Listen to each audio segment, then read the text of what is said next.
Just practice more is the single worst advice in sim racing. And the concept of practice makes perfect is flawed. And that's because there is no plan, there are no specific goals, and it's just repetition. It's rinse and repeat, go to the track, lap after lap after lap, and expect that that's gonna make you better. It's kind of the same thing as going to the gym and trying to do 1,000 reps and thinking that's gonna make you stronger. And we all know that's not how gyms work, right? You have different series, different repetitions, different exercises, alternate days, depends on a very specific goal. There's always a purpose behind every single thing you do, and that's the problem with just practicing more. You end up reinforcing bad habits, you end up causing mental exhaustion, and it yields marginal results. So this is what used to happen to me. I would come here to my rig, I would spend sometimes entire Saturdays just trying to do hot lap after hot lap after hot lap, and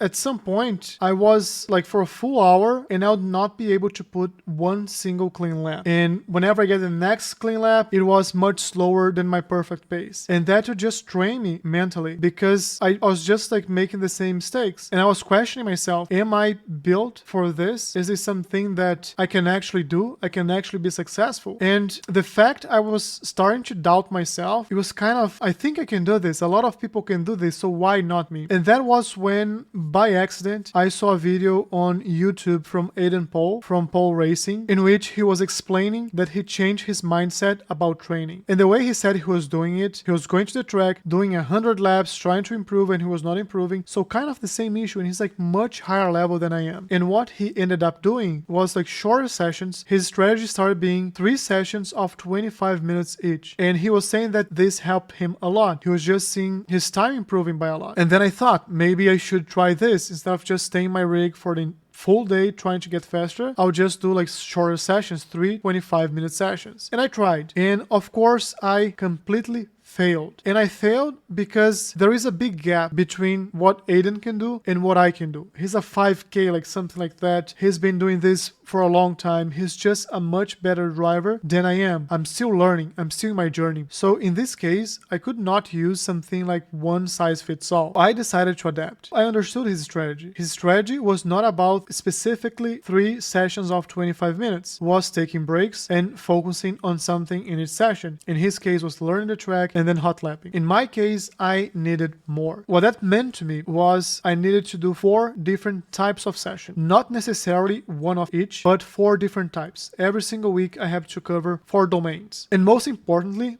I do those sessions for 30 to 45 minutes. The first one is learning the track. I do that way before I watch any kind of video, way before I look for any sort of lap time reference or anything. I just go there and I try my best to find a racing line. I try my best to find like when it's a hard braking zone, when it's like a soft braking zone, when I can just lift, because that forces me to problem solve, and that's part of my learning process. So once I learn the track, my next session is gonna be about hot laps. And that's when I take a look on YouTube, I go to VRS, I just go somewhere to find references, or currently I have a coach who sends me his reference lap and then I analyze where the gaps are. So in my hot lap session, I set up an active reset point and I just push. I go there and I try to be faster and faster and faster. And I also try to do by sector. So whenever I realize I'm losing a lot of time in a single sector or I'm not being consistent in that sector, I set an active reset point there and I just go that sector until like I'm getting good, until I feel confident, I can be consistent, and even in a race, I can have like consistent pace in that part. The third type of session I do is race pace. So in those sessions, I think about tire management and just not trying to push for the fastest lap always. I'm trying to be consistent and I'm trying to be consistently fast. So if I'm 2-3 tenths of a second slower than my actual hot lap, I don't mind. That's a good pace. That's what I can do in a race. I'm not going to be trying to force every single lap. I don't want to crash. The goal is not to crash. The goal is to complete the laps. And I try to go in a stint for like 5, 10, 15 laps. And then I reset, I go again. If I crash, if I go off track, if I hit the brakes too hard and I engage the ABS, I think about all the things that I don't want to do in a race. And if I do them, I just go back to the pit and I start it again. And the fourth type of session I do is actual racing, because to learn Racecraft, you have to actually race. Recently, I learned about AI racing. So sometimes I just race bots to try to find like different opportunities to overtake, take to learn the track under pressure, trying to defend position. The bots are not very good at being creative, and their lines not always replicate what people do, but it's a good way to practice race situation kind of things. One of the hidden gems that I realized about breaking into sessions is actually the off time. I don't think people realize how important for the body and for the brain it is to take breaks. When you take a break, you stretch your legs, you walk around, even if it's like for 15 minutes, half an hour, your body resets, your brain resets. And from my experience, what that means is a lot of times I come back and I am immediately faster. I can take corners flat when I was struggling to even take those corners, or my pace immediately increases. So in this strategy, the breaks are super important. Do not underestimate them. One other thing that helps a lot that is associated with different types of practice sessions is getting some coaching. So there are different ways you can get coached. You can hire a coach, which is one of the things that I've done a couple times, and I currently have a coach who is helping me, and I think that's probably the fastest way to improve because it's tailored, it's customized for you, and you're going to be able to talk about what you think, what your issues are, what your mistakes are, why you're making the same mistakes over and over, and that just expedites the time of the aha moment. But also there are other ways. You can buy online courses. There are a lot of good courses out there. You can do your own telemetry analysis. So if you have an app like Garage 61, you can also go to something like Track Titan and see their fast lap and see their analysis of a fast lap, what fast drivers do, and then you can try to incorporate those things into your style as well. You also can buy books, or you can watch YouTube videos. The only thing about YouTube videos that I would caution you is pick someone that you like, that you trust, and follow their advice. Because if you start following advices from many different YouTubers, even though they might all be professional and super high level, they might think about the same issues differently. And when you see how they do everything, those things connect. But now if you are cherry picking who you're taking advice on which part of your learning journey and you try to combine them, it might not go as you expect. They might be even conflicting advice. I've seen that over and over. So about all those things, I've done them all. I'm currently having a coach help me. We do a lot of telemetry analysis. I also recently bought 3 books that I'm going to share here, and I highly encourage you to go beyond just practicing. And when I was preparing to make this video, I found a quote from a legendary football coach called Vince Lombardi that is, practice does not make perfect. Perfect practice makes perfect. So I did want to leave you with this thought, and let me know down in the comments what you think about this strategy. If you have a specific strategy for yourself as well that you'd like to share. So I'm really interested in knowing and learning from you guys. So make sure you leave your comments in the description. And if you like this type of content, make sure to subscribe to the channel, hit the like button, and I'll see you in the next one.